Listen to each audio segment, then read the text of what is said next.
I'm Nick Hughes, and this is Founders Life Conversations.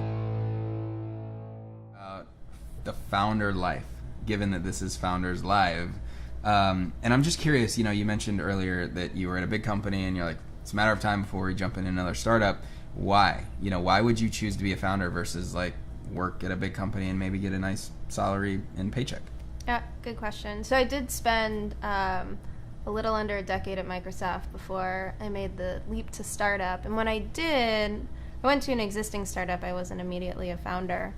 And within a few weeks of being at a startup, I realized that I was obsessed. Like, things just move so fast, and you have so much control and so much autonomy, and you can make change so quickly, and you get access to all of the information that's happening in the company, so you have access to the information you need to make the right decisions to make a product successful.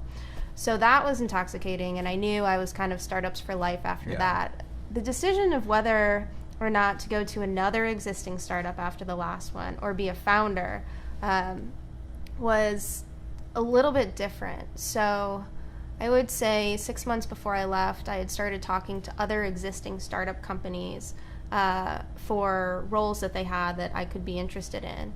And anytime I talked to these companies, they were really interesting. They looked like they had a lot of potential.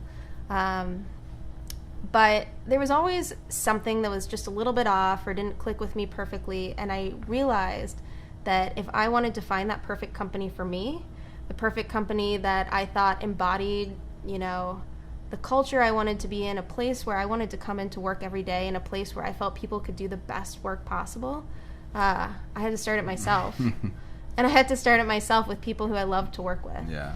So I had started talking to Brian and Nate, are my co-founders. When I spoke with both of them and they were interested in doing the same thing, it was just a no-brainer. It was like a 5-minute conversation. It was like, yeah, we're doing this. We're starting.